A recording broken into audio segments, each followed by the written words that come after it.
Hello, one and all, and welcome to the latest episode of the SopranoCast. I'm Nate Maxon, along with my associate, Mr. Archie Mitchell. Hello, everyone. Welcome to the show. And this week we are covering Season 1, Episode 7. It aired on February 21st, 1999. It is entitled Down Neck. And I wrote down a question here for you. Mm-hmm. Since you are actually from the area, kind of, sort of, the general vicinity of the United States where this show takes place. I live 30 minutes from his house, yes. Does Down Neck have a significance that I don't know? Is that something? Yes. When you're on the Parkway or the Turnpike, and if you're heading south, when you reach to the exits, on the Parkway, it'd be I'm exit 138 off of the Parkway. Mm-hmm. And I'm exit 12 off of the Turnpike. So if you're near exit 3 or exit 35 on the Parkway or the Turnpike, you're Down Neck. Okay. How how they say traffic bottlenecks and goes down. Yeah, It all funnels yeah. in. Well, that's basically when you start at where I live on the Parkway or Turnpike. You're 4 or 5 lanes highways, and as you travel down the South Jersey Way, it starts to bottleneck into just a 2-lane highway. Okay, so yeah, and Down Neck. we definitely have that here too. Like when you go, if you're coming north into Ohio from Kentucky, Right. Or going from Ohio into Kentucky, when you get down right around Dayton, Right. it starts the highway starts to expand as you go through Cincinnati, because Dayton, Cincinnati, for those of you that aren't from Ohio and don't know, Dayton and Cincinnati are literally one of the most densely populated areas in the country. A lot of people don't know that, because I've watched over the years traveling for work and stuff, how it's getting to a point where Dayton and Cincinnati are expanding so much, it's almost like one city. Right, exactly. But yet the highway down there does the same thing. You have, where as it gets more densely populated, the highway expands. And then as you get into areas that are less populated, it starts to go back down to like a 4-lane instead of an 8-lane or whatever. Right, exactly. Yeah. When you hit exit 1 on the Parkway or the Turnpike, you are no longer in New Jersey. You are now near Delaware. And then it becomes a 4 or 5-lane highway. So yes, that's why we call it Down Neck. You're down Neck, Jersey. Makes sense now. I was like, when I wrote down on my notes Down Neck, I need some clarification. Yeah. It's not something you say a lot, you know what I mean? Because we have North Jersey, South Jersey, North Jersey, Central Jersey, which is where I live, and then South Jersey. If you're traveling to that area, like exit 38 is Atlantic City, you just say, I'm going to South Jersey, or I'm going to AC. You don't, you say Down Neck when you're in a hurry. What are you doing? I'm going Down Neck. Oh, okay. And that's it. Good luck. Yeah. Right. Good luck. Exactly. Good luck. If you're not going to Atlantic City, you're leaving the state of New Jersey, because that means you're going to Florida, because you're getting on I-95, or, you know what I mean? You're going out of the state. So, yeah, good luck. Well, this episode is, I don't have a lot of notes on this episode of the show. We're mainly dealing with, and I mean, the episode starts just to show where we're at. This episode is very AJ centric, which isn't necessarily a bad thing. We talk on previous episodes about developing characters, so we're going to start to develop the kid here, and that's fine. We've had our development a little bit with Meadow, with college. He's done drugs and everything. Yes. So we open here, and it turns out that AJ, and I have a story to tell myself. AJ and his buddies were in the church drinking the sacramental wine. Yes.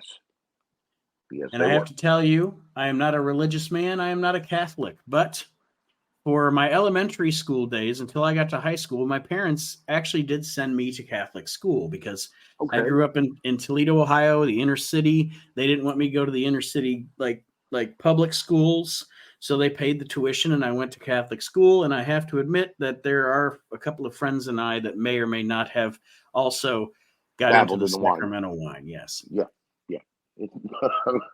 I think any preteen who deals with Catholic families have done that. It's not a sin. You know what I mean? Well, it is, but you get my point. It's almost like a coming of age. If you're 10, 11, 12, and you go to church, a Catholic church, or you are in a Catholic school, you always find yourself asking, I wonder what the wine tastes like. Yeah. You know what I mean? So, yeah, it's going to happen. I've done it. You know what I mean? A few friends of mine, after a Sunday mass, have snuck back in and looked for the communion wine. We got caught after we took a swig. And the disappointing thing was it wasn't wine. Yeah, it was essentially grape juice. Grape juice, right. But for the purposes of this episode of The Sopranos, this church is using real wine. Yes, because wine. the kids then go to gym class, and one of AJ's buddies pukes because they're a little drunksy. Yes. And Tony and Carmela get hauled into the principal's office to find out that this is not the first time Anthony has acted up. There's been other instances, vandalism, things of that nature. He's a bad student, but they are attributing it to ADD. Yes, which, for those of you that don't know or weren't alive then or what have you, there was a period of time in, I'd say, the 80s and 90s, especially when I was in school. Yep. That the school counselors and psychologists and stuff used ADD way too much as a reason for kids acting out. Like they just wanted to put kids on Ritalin all the time. I was just about to say, I don't know if most school guidance counselors got a cut of the Ritalin market. Yes. You know what I mean? Like, because immediately if a child did anything bad, he's got ADD, he needs to be on Ritalin, he's got to calm down. Yeah. Like what? Wait a minute. He's 10 or he's 9. What do you say? And Tony, to his credit, proved to be the best dad in the world, because my dad had the same expression when it happened to me, because they thought I had ADD as well.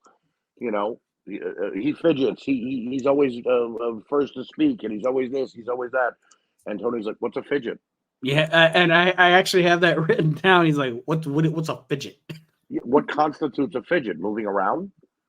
Right. It's like, and then he brings up a good point.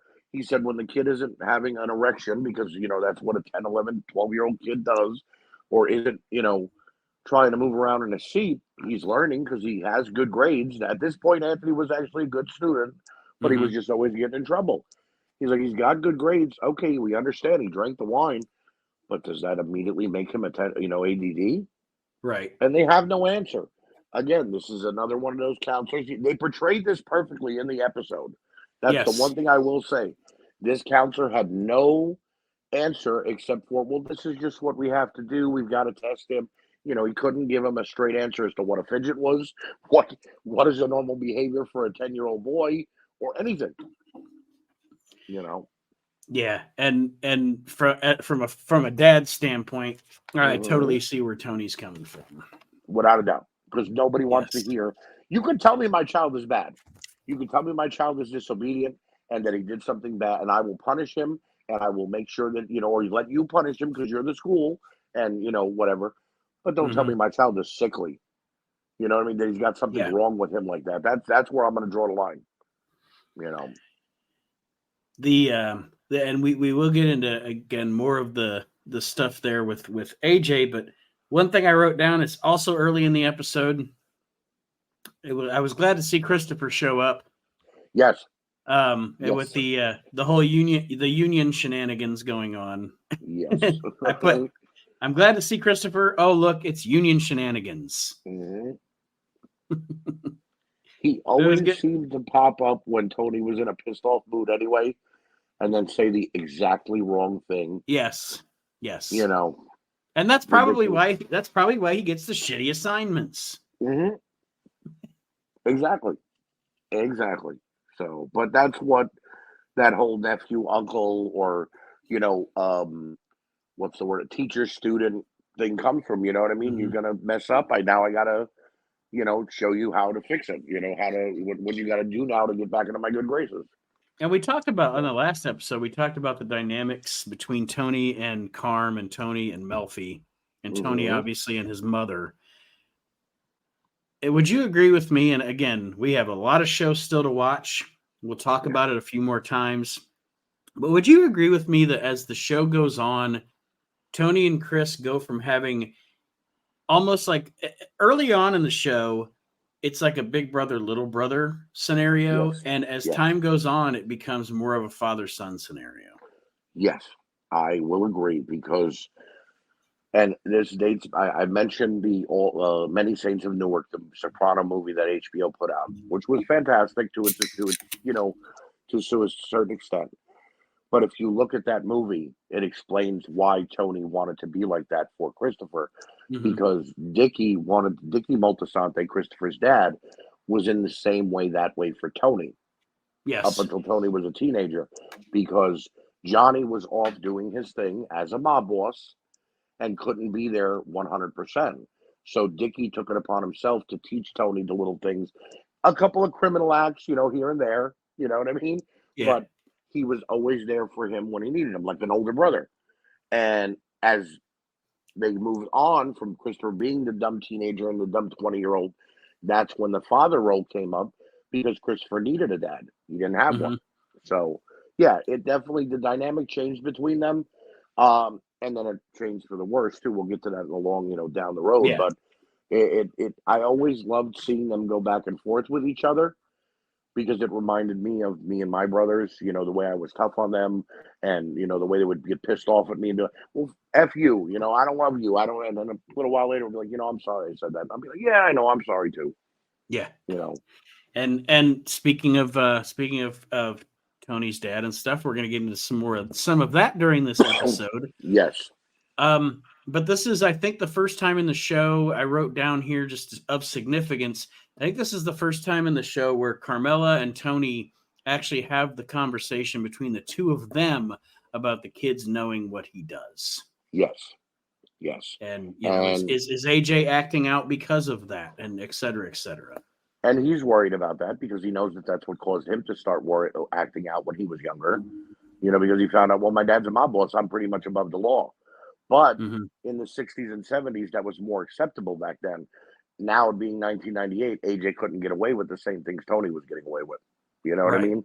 Right. So, but, he brushes against, the girl asked me if, what I did, and kind of hinted around it, but I brushed it off. She really doesn't know. But let's face it, Meadow knows everything. Right. She knows she's a mafia princess. So that's what it is. And AJ kind of sort of knows, but he's still waiting for his dad to say, I'm a mob boss. Right. Yeah. Like we said a few episodes ago, they had that great exit at Jackie's funeral. Right. With AJ kind of putting shit together. Right. Tony giving him the wink, letting him know. And so it's unspoken right now. But I don't think the acting out had anything to do with Tony. I think it just had to do with AJ being a 10 or 11-year-old boy, because let's face it, we were both 10 or 11, 30 some odd years ago. And when I was 10 mob bosses. Yeah, when I was 10 or 11, you know what I was? A little asshole. That's what I was. Me too.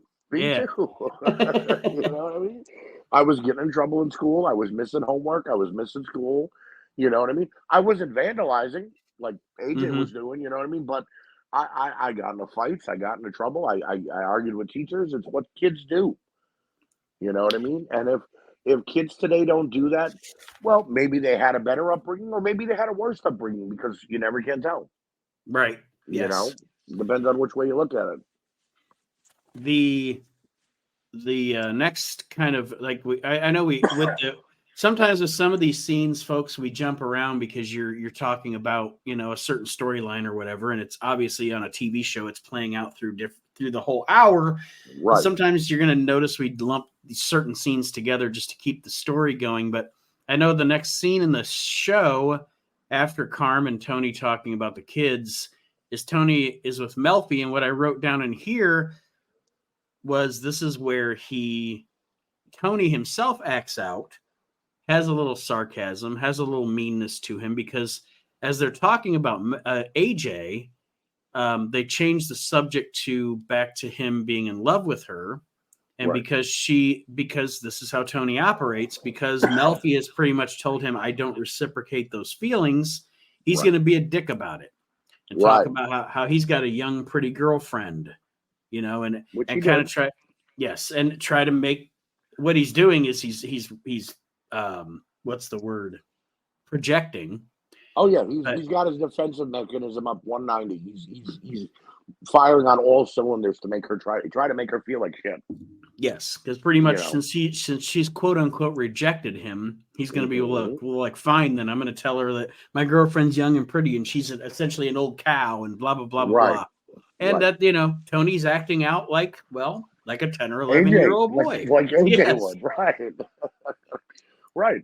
So we see where he gets it from. Another, Go ahead. Oh no, I was just going to say, and it's just another example. And like I wrote down here, another example of, with one of my favorite Gandolfini things when he plays Tony is he's so good at that mean sarcasm. Yes. So good at it. Yes. I know I say it all the time, but to me, it's one of the best aspects of Tony's character. It's highlighted in every episode. There is not one episode where this man doesn't tell somebody where to get off, but in such a crazy manner that they don't even know that he's telling them off. You know what I mean? Like, look, everybody knows how to tell somebody off. Everybody knows how to do it nicely, and everybody knows how to do it meanly. He has an in-between that it sits in the person's mind, and then like 3 days later go, did this son of a bitch just tell me to go F myself? Yeah, and it's funny because, anybody listening to this show probably knows that our other shows are wrestling shows, and I don't like to necessarily talk about wrestling here because that's not what we're talking about. But that was one of the great things, and I'll say this: maybe James Gandolfini and Bret Hart are the two best at the shit-eating grin sarcasm. Yes. When Bret Hart was doing his heel run in the WWF, he was so good at having that smug, shit-eating grin on his face. I agree. That's a great analogy. I agree. Yeah, no, there's only certain people that could get away with it. You know what I mean? And Gandolfini is one of them. Bret Hart being number 2. But, different genres, obviously, wrestling and mob boss. I've come across people. I am one of these people. I'm not going to lie. I will give you a backhanded compliment. You know what I mean? If I'm pissed off at you, or I'll make a really crude joke and hurt your feelings. And my dad always says, because I'm named after my grandfather Archie, when he hears me do something like that, I didn't name me Archie for no reason, because my granddad was the same way. And it's our defense mechanism. See, that's what it really comes from with Tony as well. When you one-up me, or when you piss me off, or when I know that you're deliberately doing something against what I want you to be doing, now I have to either make you cry or belittle you. Yeah, and I am the same way. My defense mechanism is to be absolutely the most smart-ass, sarcastic. That is my total. That's ask my wife. Ask my wife, everybody. She'll tell you. Yeah. Literally, my wife will say, "Oh, you're being a smartass. We're not talking right now, because if we continue this conversation, it's going to be bad voodoo." Yeah, no, I agree. I've caught myself a couple times and bit my tongue when I've given that attitude to like my father or my granddad when he was alive, because he would have given it right back to me worse, my granddad, or my dad would have thrown me a smack. I've done it to aunts before and uncles, because it just comes out sometimes. Yes. It's just, you're so used to doing it around friends or coworkers or employees or whatever, that when somebody says something, you would just trigger something you want to say back, and you can't stop. You can't stop. It's just out with it. And Tony, being Tony, he didn't have that filter. You know what I mean? He would just automatically come into, like, okay, I got to tell you off. And he would do it. And it was perfectly done. You didn't even feel bad for the person after he did it. No, I find myself laughing along with Tony. Oh, yeah. The next scene that I have written down that we all as fathers can relate to is Tony. I put Tony being awoken by his loud ass family. Yep. The kids playing the music, and mom. It's funny because Carmela has no idea she's actually part of the problem. because she's yelling louder than the music. That's what I'm saying. It's like it's like you don't know how ironic this is, woman. Your father's trying to sleep. Right. And who amongst us have never been woken up that way? Because I know I have. Okay. Same here.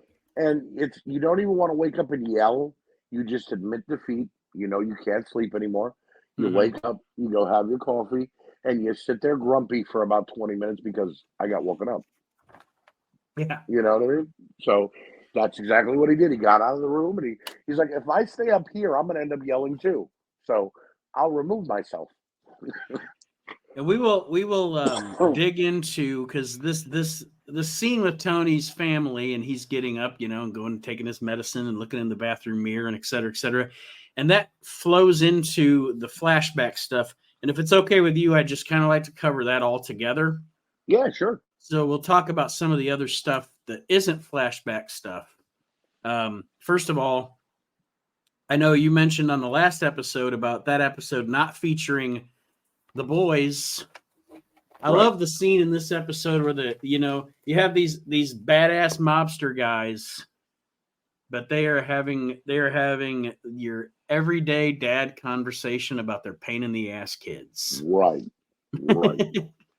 And it just goes to show that it doesn't matter whether you're the president of the United States, a common mobster, or a normal guy like us. Your kids are always going to drive you crazy. Yes. And you have to have somebody to talk about it with. So it really goes to show how normal they wanted these people to appear as well. Like, they're not just murderers. They're not just drug dealers. They're not just, people who promote gambling. They have lives outside of all of that. Right. So, yes. And I wanted to mention that just because it is cool to see. It is cool to see these characters in, I don't want to call it a lighter moment, just instead of being caught up in racketeering and murder and gambling and drugs and all the other shit they're doing. It's just, this is essentially five buddies that are in the back. They're in the fucking trenches together all the time, and they need to talk to each other because family is stressing them out. Exactly.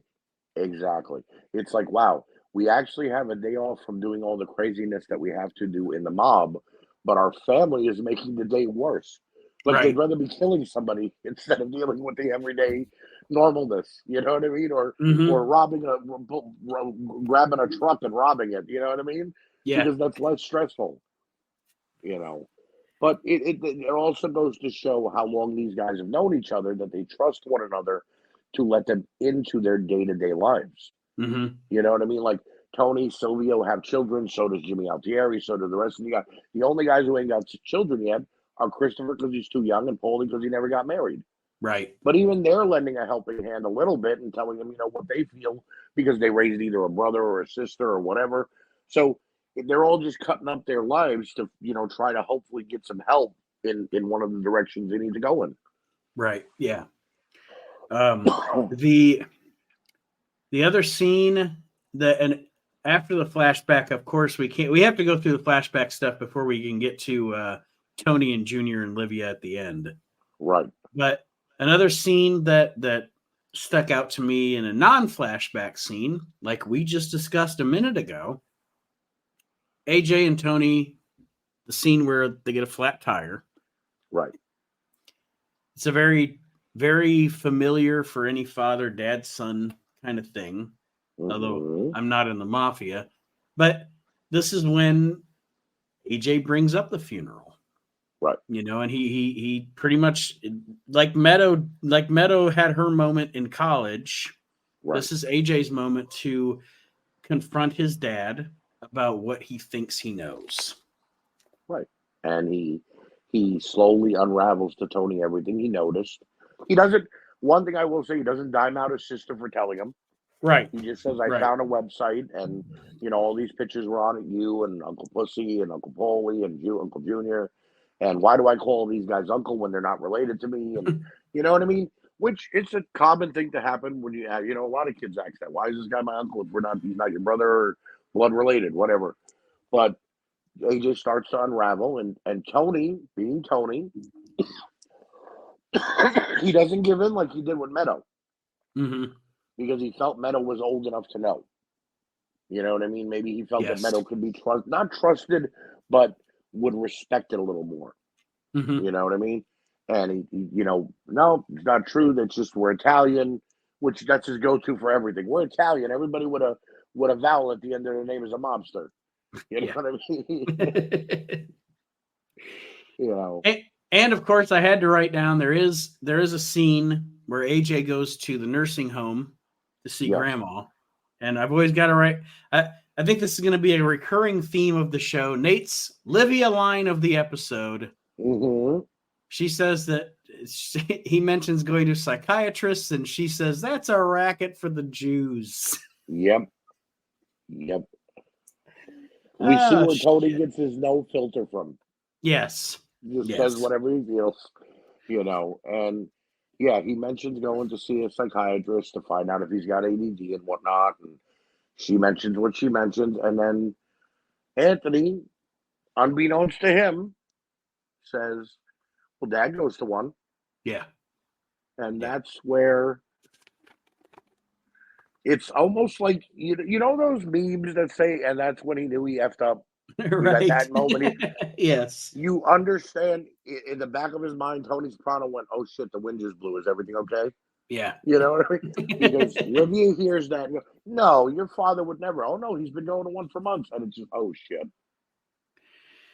So going back, and we'll get into this now. First of all, I want to write down that as Tony was awoken by his loud ass family, he's looking in the mirror. He starts to reflect on the past. First of all, one of my favorite songs of all time is White Rabbit by Jefferson Airplane. So I appreciated them playing that song on this episode. Very good song. But now we get to go back in time to when Tony was a kid. Yes. And to see his view of his father and his view of his uncle and his view of what was going on, because and again, folks, if you watch the episode, if you're listening to this, you've probably seen the episode. But again, these flashbacks are strung throughout the episode. But the gist of it is, this is Tony's moment, like Anthony's having now, kind of figuring out what his dad does. Right. He sees his father and his uncle beating up a guy in the street during riots. His father went to the pork store and went to get money out of a guy that he owed him. You know what I mean? It's just a lot of Anthony and Tony Soprano putting it all together finally. Well, what does my dad do for a living? He's disappearing every day. He's beating guys up. You know what I mean? Meanwhile, they tell me he's in waste management. I've never seen a garbage man beat anybody up. Right. You know what I mean? So and there's a lot in these flashbacks. Ironically, these flashbacks, and obviously we'll meet her as an adult later on, but this is the first time we meet Janice. Yes. And she's just as annoying as a child as she is as a grown woman. Yes, she is. It's so the way she picks on Tony, you're like, damn. And then when you finally meet her as an adult, you go, oh, that's what that was all about. Right. I can see. I saw it. It's happening. and in these flashbacks, they also show you the why Tony now, in the present day, has such an affinity for Junior. Right. Because even though his dad and Junior are in the same business. But you almost get the feeling while you're watching these flashback scenes that Junior paid more attention to Tony than his dad did. It seems like, Junior talked to him about baseball, would bring him a ball if they went to a game or take him to a baseball game. You know what I mean? Mm-hmm. Would tell him, come on, Johnny, let the kid go with us. We're not doing anything big today, meaning we're not going to kill anybody or shake anybody down. He can go. And Johnny would be like, nope, he's got to stay home. But then they were taking Janice with them. And it totally rocked Tony's world. Yes, and they also flesh out a lot about Tony's relationship with Livia too. Yes. I mean, I could stick a fork in your eye. Holy shit. Yeah, yeah. If you see the episode and it's been a while, Tony goes into the house to bitch to his mother that Janice got to go. And he's like, Janice is the princess. I get it. She gets everything. Like, well, I get nothing. And like kids do, bitching to his mom. And she, please don't do this, please. And then she turns around with this giant carving knife or fork and says, if you don't shut up, I'm going to stick this in your eye. And it's like, Jesus Christ, really? Yeah. Even Milky gets blown away. Milky goes, she really said that to you? Thinking maybe he's just over exaggerating. Kids do that. You know what I mean? Right. And he's like, well, she didn't mean it. He really even still protected her. She didn't mean it. It wasn't like she was going to do it. Right. Yes. You know what I mean? Yes. By today's standards, he would have been in a foster home and she would have been in prison. But by 1999 standard, 98 standards, like, okay, it's normal. You know? But the gist of the flashback scenes is Tony kind of being jealous of Janice because he feels like Janice is Dad's paying more attention to her. Right. But by taking her wherever, he doesn't know at that point where they're going all the time. Right. But then we find out that Dad is just using Janice too. Well, yeah. But if you look at the grand scheme of it all, Tony's doing the same thing now. Because Dad, Johnny Soprano, took his daughter with him to an amusement park because Tony ran along in the trunk without them knowing. And the amusement park, other mobsters were bringing their children to hang out, and then they would talk over their daily routine, who owed what, who collected what, Right. And it just so happens on that day, the cops decided to raid that amusement park and arrest everybody. and it's ridiculous. Like of all days. Yeah, of all days, the day that Tony and I did write down here, man, one of the funniest things in the history of television is the clown getting arrested. The clown getting arrested with the cigarette in his mouth. And it's like, what was he doing? Were they playing cards? Were they, you know what I mean? It's so funny. But Tony sees his dad get arrested, so he knows something's up. He runs home to tell Olivia. Olivia's like, oh, don't worry about it. It's nothing, whatever. But if you look at, like I said, the grand scheme of it all, Tony's now doing that with his mother in the old folks' home. He put her there, and he had all of his couples start putting their mothers in that old folks' home so they could meet up.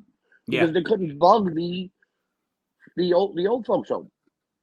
So he was his dad's son. Like I said, there's always an ulterior motive. Yep. But of course, then we see Johnny. Johnny gets out. He comes home a couple hours later. Yep. And it was a mistaken identity. What they didn't know when they were arrested. Yeah, how you doing? You're watching the Ed Sullivan Show, kids. And then of course we have the sub not a subplot, but a little thing here because it's going to get to what I wanted to say. I wanted to talk about this after the fact. Tony overhears Johnny and Livia arguing about Johnny's friend when he set up business in Reno. Yes. And she does not want him to be involved in that. Right. So he's very boisterous that guy doesn't know anything about hotels or casinos or anything like that. And they're going to lose their ass and it's not going to work out. Turns out the guy actually went there and became a multimillionaire. Yeah. So Johnny Soprano missed out. And coming back to present day, Junior visits Livia in the rest home, the nursing home. Yes. Junior visits Livia at the rest area. Yes. We have a lot in New Jersey, so yes, he might have. But they're in the nursing home. Tony shows up, and again because we kind of skipped around. I wanted to keep all the flashback stuff together. A lot of what was coming out about this flashback stuff is happening in Melfi's office, folks. Right. And Tony's kind of getting fired up about this. Well, because this is the first time that Melfi starts to blame Tony's mom about any of his problems. Right. Him fainting, the panic attacks, everything being a secret for the longest time that Tony didn't know his dad was a mob boss, and she's blaming it on mom. And Tony doesn't want to hear that because at this point in time, Tony still loves his mother more than anything. Right. You know, she's still Yes. mama. You know what I mean? So he gets in her face, and this is the first time I believe he gets in Milky's face, and storms out. Yeah. Yeah. You know, But by the time he gets to see his mom, yep, he's processed this shit in his brain, right. and he really goes at her in this scene. Well, yeah, and she was slowly trying to already start telling Junior about Tony visiting a shrink as it is, but because he showed up, she couldn't really divulge everything right away. Mm-hmm. So he kind of cut that off a little early, and then Junior leaves, and he starts spitting fire at her. Yes. You know what I mean? You stopped him from going here. You were always afraid of your own shadow. Dad couldn't do anything. He wasn't. He basically tells his mother, "You castrated my father," Right. because you couldn't let him do what he wanted to do. And she denies everything. No, I would have let him do whatever he wanted. What are you talking about? Your father didn't have to answer to me. You know, which, hey, moms do that. I've heard my mom and dad argue many times. You know what I mean? It happens. But she's playing the innocent victim. This is when it starts to come out even more. The woe was me. I gave my life for my children. You know, you people should just kill me and put me away. And you know what I mean? And this is the first time Tony doesn't care. Yeah. You know, he's really not listening. And because of that, in true Livia fashion, stick a fork in your eye. Yep. She has to jab him with the psychiatrist thing. Yep. And maybe I should see a psychiatrist, she says to him. Yes. And you know, it's again, like I said, you know, as you watch this show, and I've watched it a number of times through, yep, you realize what a conniving woman this woman is. Well, it's almost like she was telling him, I know, but not telling him, and it kind of made him shudder a little bit, because he gives her a look like, what are you trying to say? Mm-hmm. You know what I mean? But then he doesn't say anything, and they leave it off at that. And now you realize, because we know how vindictive Livia is, if she could have Junior whack Christopher's friend, you know what I mean? All these other mob bosses, and Tax Hesh. Granted, it may be her son, but she still feels slighted because he put her in an old folks home. So you kind of worried now. Is she about to do something stupid here? And is Junior stupid enough to follow her along on this? Right. That leaves the big plot hole question here, which is why this, as much as we said this episode was Anthony Jr. centered, a lot comes out at the end where it leaves you wanting more. And it's fantastic writing. It's fantastic writing, tying what Tony's going through now in his life with his kid to what he went through with his parents.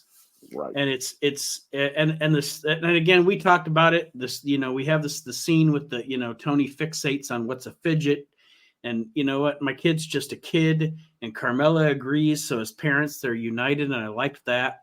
And then Archie, you have a son. I have a son. I love the last scene of this episode. And the reason I do is because my son and I have had these moments. My son and I have had these moments multiple times where he's done something fucking stupid. Yep. And I had to be dad for a couple of days and lay down the law, ground him, or whatever I had to do.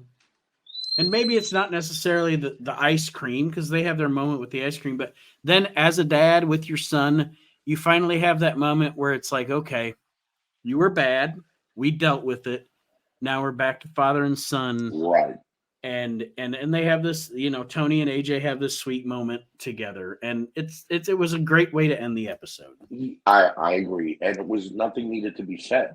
You know, nobody apologized. Nobody said they were not going to do it anymore. There were no false hopes. We just father and son having a bowl of ice cream together and looking at each other with that somber look of, you know what you did, I know what I did, but we're okay now. Yes. And I mean, for my son and I, I guess it goes back to wrestling. Like when he was little, we used to play wrestle. I'd lay on the ground and let him fake beat me up or whatever. Yep. And to this day, he's 21 years old right now. To this day, that's our bonding thing. Is we like have a play fight. We fight. Yes. We have a play fight, and that means everything's okay. Everything's cool. My oldest is 23, and every now and then he'll put me in a headlock, or I'll grab an arm. You know what I mean? It's what we do. And his mom, to her credit, stop it, leave it. Yeah. You're gonna get hurt. And we that. You know what I mean? But in my growing up, my dad and I, we would, I'd help him out when he would do certain projects in the house or with a car or stuff like that. And my mom would always make the joke as I became a teenager. The show came out, American Chopper, with Paul Tuttle and Paul Tuttle Jr. and Sr. Yeah. And they'd always argue in the middle of the show. But then by the end of the show, they'd be best friends again. That would be me and my dad. We'd have this big blowout argument in the middle of fixing something or doing something. He'd yell at me. I'd yell back. He'd threaten me or whatever because I'm yelling at him. And then we wouldn't be friends for like an hour, 2 hours, whatever. And then he'd like pop in my room and be like, hey, you want to go get a pizza? And I'm like, yeah, come on, let's go. And my mom, okay, the tunnels are at it again. Right. It's what dads and sons do. It's not like what adult, which we both have daughters. I have two of them. You have your daughter. She just got married. With daughters, when you yell at your daughter, she almost feels betrayed. Yeah. You know what I mean? Yeah. It's like, how could you? You know what I mean? I am so much more, what's the word I'm looking for? I'm so much more tame and measured with my daughter than I am with my son. Yes, but when you have to be dad, and like you said, when you have to not really yell, but let out that little bit of a roar to let them know, hey, you're out of line. Right. A daughter will give you that hurt look that sits in your head now, and okay, I screwed up. I got to fix it. You know what I mean? And then it ends up, it's not ice cream. It's a trip to the mall. Right. It's much more expensive than ice cream. Right. You know what I mean? It's something to get back into her good graces so that she becomes daddy's girl again. You know what I mean? Now, in the same regard for moms, when moms yell at their daughter, they can make it work easily. They're women. They know how to fix it easily. But when a mom yells at her son, she's got to work at it a little more. Yeah. So in this instance, though, Tony knew AJ and him have a bond. And whether it's ice cream, video games, pizza, or going fishing, as they have a couple times in some past episodes as well, he knew how to get to AJ to make him understand, I didn't mean it. Right. And we're going to go through that. We're going to move past this. And AJ was all for it. And the funny thing is, when I wrote down my rating for this episode, I gave it a 3.5 out of 5. But as we've talked about it, and reflected on what everything the episode did for the characters, I actually moved up my rating to a 4 out of 5. I'm going to only disagree with you slightly and give it a 5, and here's why. The ending with Tony, Livia, and Junior leaves you on that cliffhanger, and we're only 7 episodes in. Right. So there's still a few more episodes before we get to that big bang. You know what I mean? Yeah. But also, the showing of the human side of Tony throughout the entire episode, talking about his kids, talking with his friends, and his bond with AJ, fleshing out the AJ character a little bit as well. And like you said, AJ finding out more and more about the mob. That's why I give it a 5. Just because there were so many arcs going in the right direction of this one. So. Well, that being said, Archie, yes. I want to let all of our listeners know, as I always do, you can email us at SopranoPodcast@gmail.com if you have any comments, questions, or concerns, or you can even comment under this post on Facebook. Yes. And you can also check out, if you like to listen to podcasts on YouTube, go to the WNR Podcast Network on YouTube. Or actually, I think at this point, because I've been posting for a couple of weeks, you can actually just type in SopranoCast, one word, and our show will actually come up. So that's right. If you want to listen to the shows or view them, I guess, quote unquote, on YouTube, you can as well.